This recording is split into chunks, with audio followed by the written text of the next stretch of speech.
Mixer's shutdown is leaving a lot of streamers scrambling to find new homes for their content creation, and as a former Mixer streamer myself, all I can say is, welcome to Twitch, we're here for you. I can't pretend to know how each of you must feel having your platform that you guys have dedicated so much time and effort in to shut down, causing you to have to move to another platform, but I think I can relate to it. So, a little backstory about me before we get into this video. I'm Iron Panda. I've been streaming for almost 5 years now. I originally started streaming on January 1st, 2016 on YouTube Gaming, if you can believe it. We were doing amazing. Streaming was my life, and we almost hit 10,000 subscribers before YouTube started to not support YouTube Gaming, and they deleted the app. A lot of streamers actually moved to Twitch and Mixer at the time, and I was left confused. I didn't know where I wanted to go with streaming, and I decided to try out Mixer. Mixer was still pretty new at the time. I think it had just come out of being named Beam. Mixer was awesome. I found a place within the community, and everyone welcomed me with open arms. And just after a while, I noticed the issues within Mixer and a lot of things that needed changing. And because of that, I decided to switch again to Twitch, and it really devastated me. Having to restart my channel almost twice was just heartbreaking. I was very unmotivated. I almost stopped streaming completely, but what got me past that was reconnecting with my old friends from YouTube on Twitch and going to one of the best conventions I've ever been to, TwitchCon. Before TwitchCon, I was unmotivated. I almost quit streaming and I found no purpose in it. But after TwitchCon, I got to meet the friends that I've known for years, and I got to see what being a streamer really was. It was about the community, it was gaming and having fun, and I lost that path, but TwitchCon brought me back on it, and I've been motivated for the last year. I was excited as hell for this TwitchCon, and it being canceled devastates me, but it's for the better, and I'll be there for TwitchCon 2021. Now that we got through all of that gooey stuff, let's get on to creating your Twitch channel. Alright, so this channel I'm using is going to be my bots channel. I'll be setting it up just to show you guys for the tutorial. So right off the bat, you're going to want to go to customize your channel on the right side, and it's going to bring you over to your stream key, which you can put into your streaming software. You're going to want to make sure that you do have disconnect protection on. If you want to store your past broadcasts, turn that on. Mature content, depending on however you stream, turn that on or off. You want to make sure you have enabled clips on. And latency, of course, if you're coming from Mixer, you guys have that FTL. Low latency is as close as you can get for it. So under the permissions, we can actually access other people's channels if they add you as an editor. This isn't the same thing as a mod. If you add someone as an editor, or if someone adds you as an editor, you want to make sure that you really trust them, because they will essentially have access to your entire channel. What's different is under this, the people who can stream to your channel, you can actually allow them to stream under your channel by giving them a stream key and instructions, whatever you want. Right under that, we have our profile picture. You're going to want to go ahead and add whatever profile picture you have. And then other than that, we have our profile banner. This is actually what we saw right over here, this background. So you want to make sure that you actually have one, because this purple with just continuous text of your name looks really unprofessional in my opinion. So just go ahead and upload and then save whatever profile background that you have. So right under that, on our profile settings, we have our username, display name, and bio. Our username is all lowercase, and our display name is what other people are going to see. It's what you're displaying as, so you want to have capitalizations wherever you want it. Our bio is our bio, whatever you want to say, in our 300 characters. So our profile accent color is what you and other people will see when you sub to a channel, whatever. We have an example right here in light and dark theme. The original is Twitch default, and we can go ahead and choose a different color if you want here. You want to make sure that it connects to your brand as much as possible, and you can do a custom hex color, so we'll do that right here and go ahead and save. So the video player banner is what is going to be displayed on the screen when you're not streaming. So I can show you an example here. You guys don't see anything because it's a black box. We'll go ahead and add an image. So we went ahead and finished putting up our video player banner. If you go ahead and check out the channel again, you can see that we do have an offline screen now. We do have our profile picture. If you go down a little bit, we do have our bio as well.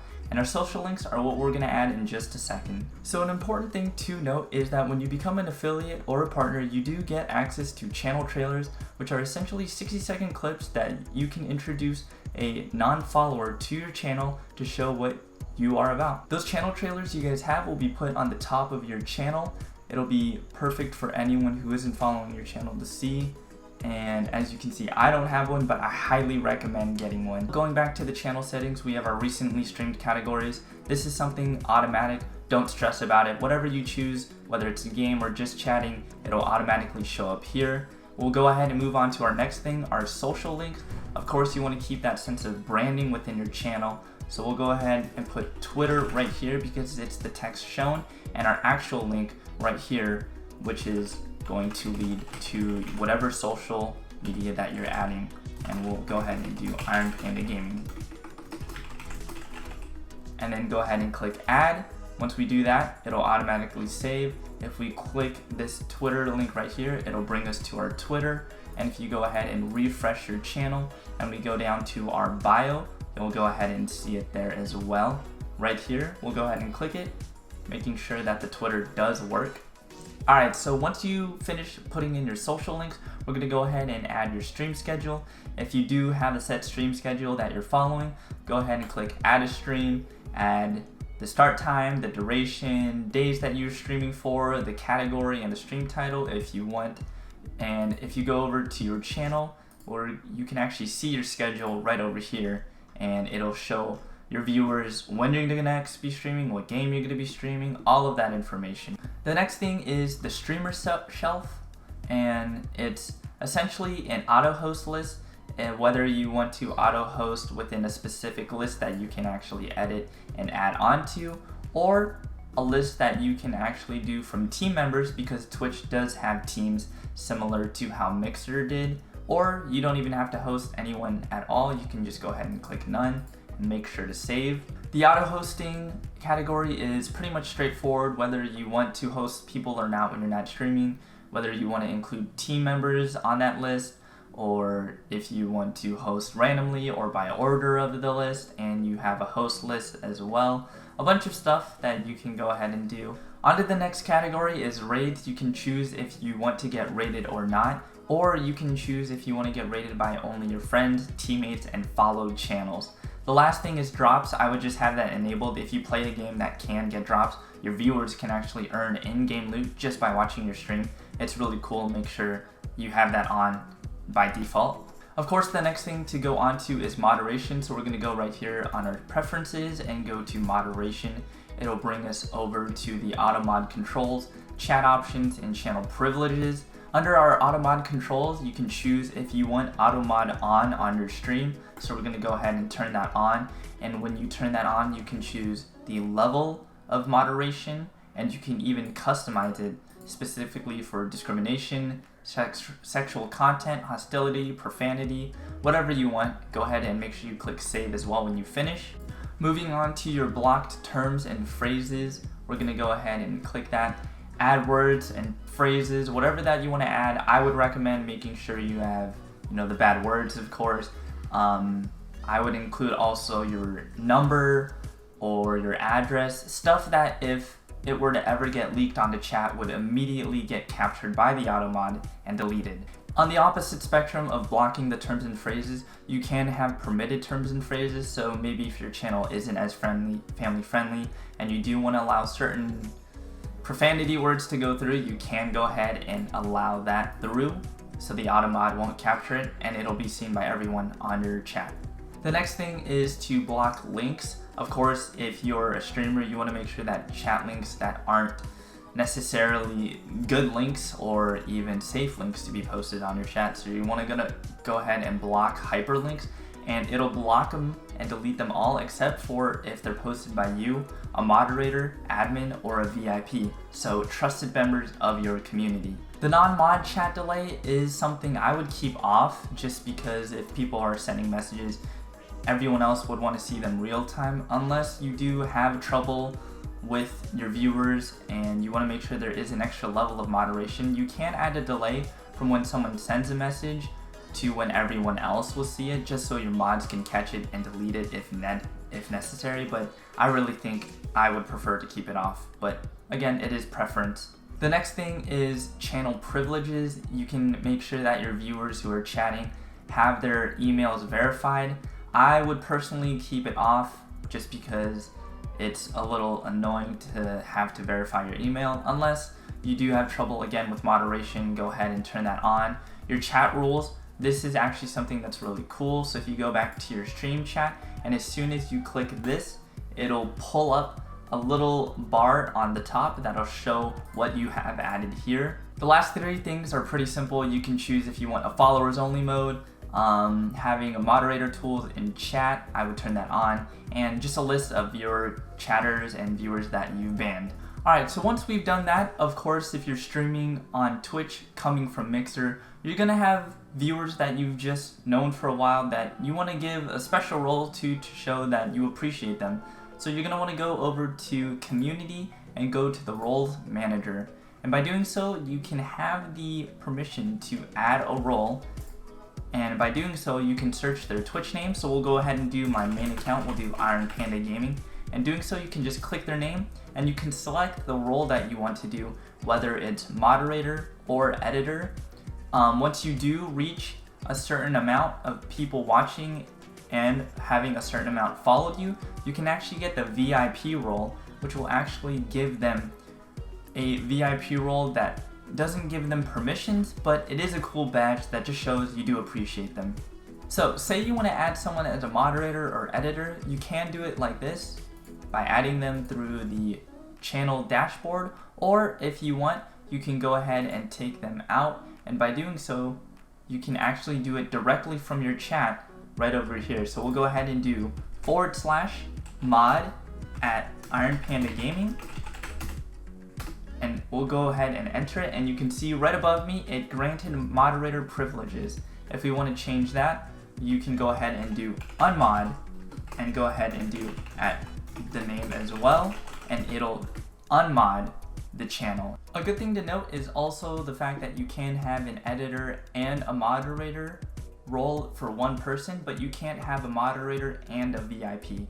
Those two roles have to remain separate. Now, we're gonna go ahead and move on to setting up your stream. One of the best things about Twitch is their pretty new stream manager that you can actually see that shows the amount of views that you have, the amount of followers, how well your bitrate is doing throughout your stream. It has your chat, it has your activity feed, it has a preview of your stream, and you can actually edit your stream info right off the bat. You can go ahead and do your title, your notification, you can customize for when people who have your notification on for your channel, the category, whether you're doing a game or just chatting.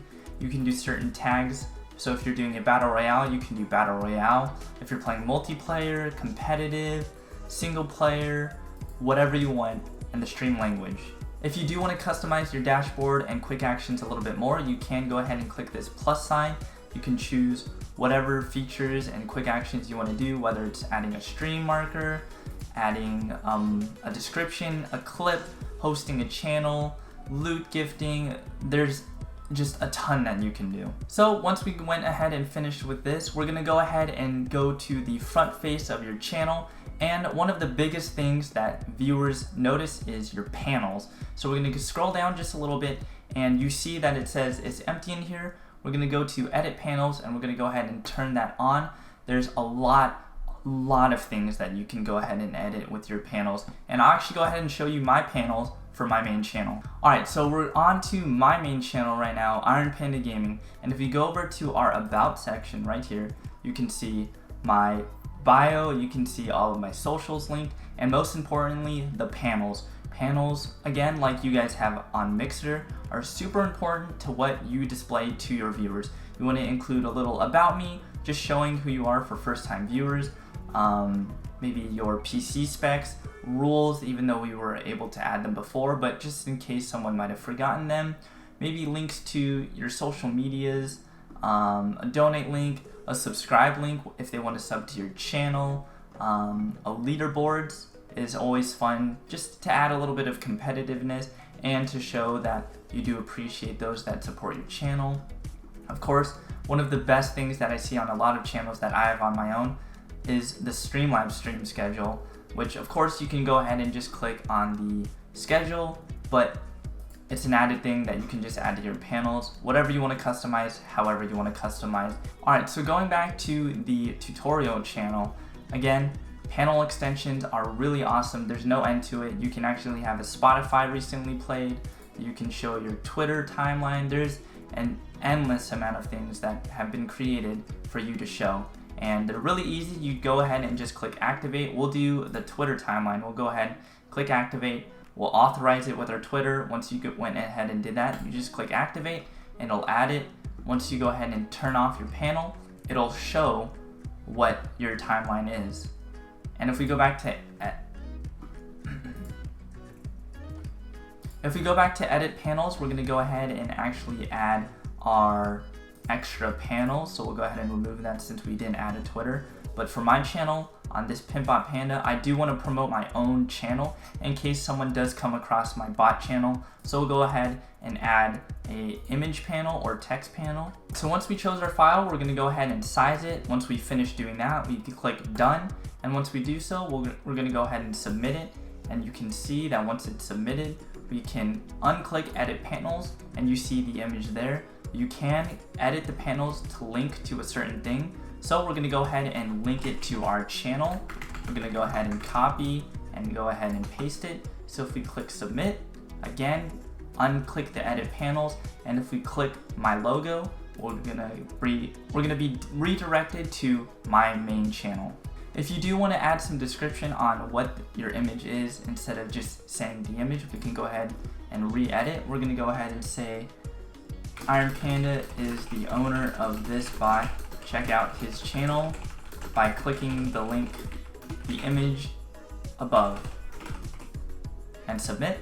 Turn off edit panels, and you can see a nice little description about what the image you provided above is. So you've pretty much finished setting up your channel. The last thing that I would recommend is finding a good bot for your streams, whether to regularly post text or moderating your channel, doing commands, whatever you need for your bot. For Twitch, of course, there is Nightbot, but the bot that I see mostly used is Streamlabs chatbot, and I will be doing a tutorial on that because it is a little bit confusing, and you can actually do a lot of cool things like game modes and stuff that you run through scripts, which is a little bit hard to do. Alright guys, thank you so much for watching. If you guys need any help or have some questions, you guys can leave a comment below. I also do have a Discord server. You guys can join up on it. If you guys haven't followed me on my social medias, Twitter and Instagram at Iron Panda Gaming, I would greatly appreciate it. I do also go live every night on Twitch, 8 p.m. PST. Join up if you guys want to catch me live. Other than that, I'll see you guys next time.